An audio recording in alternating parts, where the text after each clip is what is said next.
Hi, my name is Najib and we meet weekly on this channel to talk about art. So yeah, today I'm bringing this chair outdoors. So today we're talking about... What we're talking about again? We're talking about... Alright, we're talking about 3 simple rules on how to grow as an artist. And yeah, disclaimer, this video is not a video on how to grow in a social media sense. This is more like a mental mindset kind of video, so yeah, I just need to put that out so none of us get confused. Okay, we're not talking about followers, likes, anything here. We're just talking about mindset, and it's all about mental love. So yeah.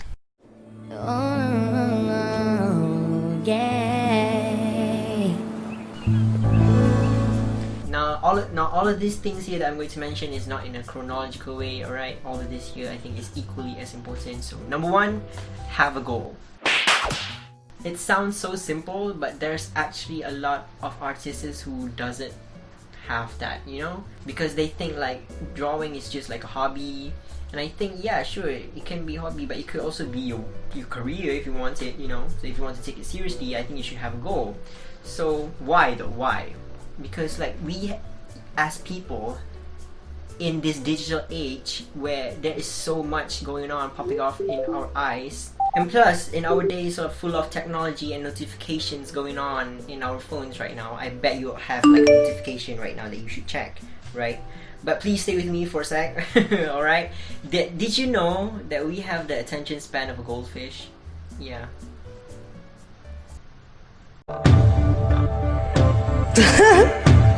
Stop. Let me give you a metaphor, alright? If you're going to a ice cream shop, alright, let's use an ice cream shop as the metaphor. If you're going to an ice cream shop that sells 3 flavors that you're actually interested in and really want to eat, so yeah, you go to there and you buy the flavors. One day you get vanilla, the next day you get strawberry, and the next you get chocolate. And maybe one day you're feeling a little bit risque, a little bit spicy, so you buy those 3 together, right? And instead now if you go to like an ice cream shop that sells 100 different flavors, I think you spend more time choosing what flavor do you want than actually just buying it and eating it, right?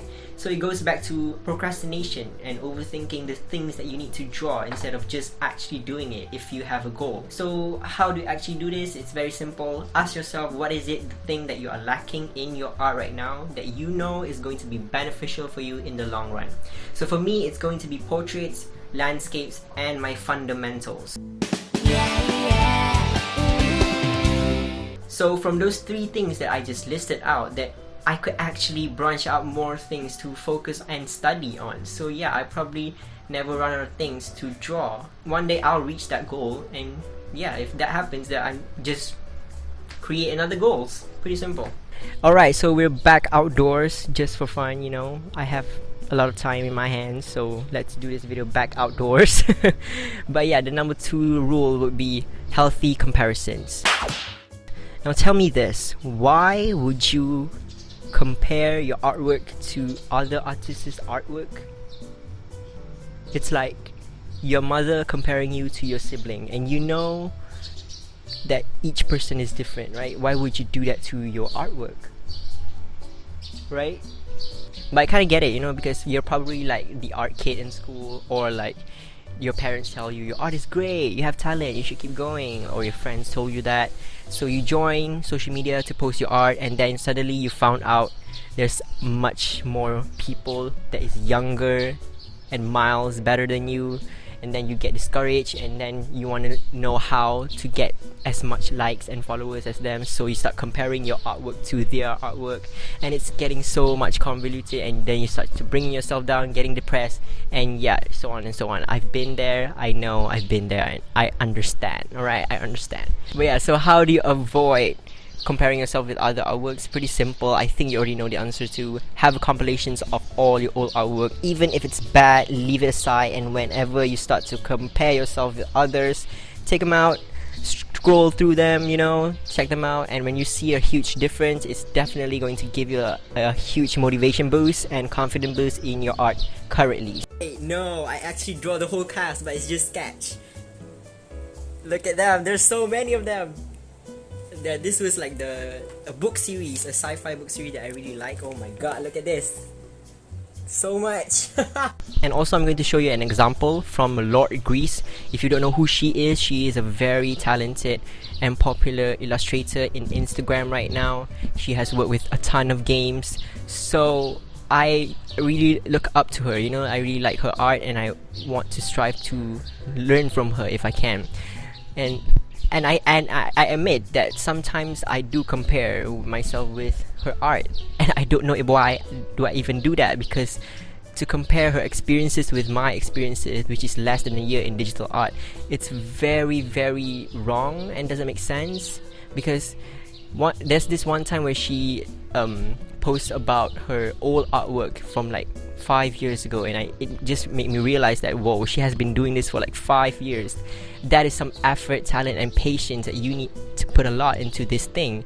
So I don't know why I'm feeling discouraged when I'm just having less than a year of experience in digital art, right? So yeah, thank you Lord Grease for inspiring me and motivating me, and thank you for showing your old artwork, because yeah, it definitely gave me much more confident boost to keep going. So yeah, that is what I did recently on my Instagram page, and I definitely feel much better about my art. So yeah. Oh, okay. Oh, we're back in this room. All right. So number 3 would be don't get too comfortable. Do you know who Seth Goden is?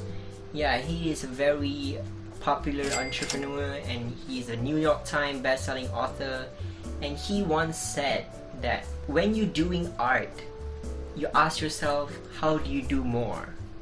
But when you're doing work, you ask yourself, how do you do less? So for me, when I start to get comfortable in the things that I draw, I will start to ask myself, what are the new things that I can challenge myself to add to this thing that I'm drawing here, so that it could be more fun. I think it's more fun when there's more challenges. Do you agree with that? Let me know in the comments.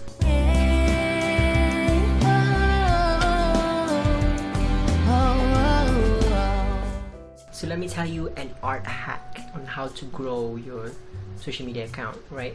You just need to draw pretty girls. That's it. That's how I grow my Instagram art account. But now I'm realizing that, you know what, I need to add more stuff, because actually there is much more people that is better than me that is doing pretty girls. So what is it that making my art unique to stand out amongst these people, right? So that's why I'm doing a lot of landscapes in my Instagram right now. If you can go check it out if you want, have a lot of fun there.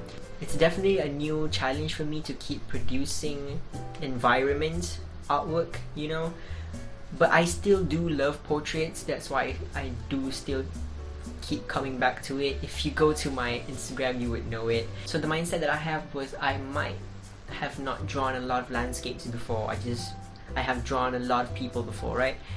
So let's figure it out. Let's figure how do I draw landscapes. And by figuring it out, I started to discover that there is so much more new technique that I can implement into my portraits, such as compositions, perspective, and so on. And that can only be found out by me when I start doing landscape paintings. So just simply ask yourself, what is that one art thing you have always wanted to try, but it is going to be hard to try, but you are interested in it. And yeah, let's figure this out. Let's figure how to do this. And basically that's it. That is those 3 rules that I follow right now to grow as an artist in this digital age where there's so much art.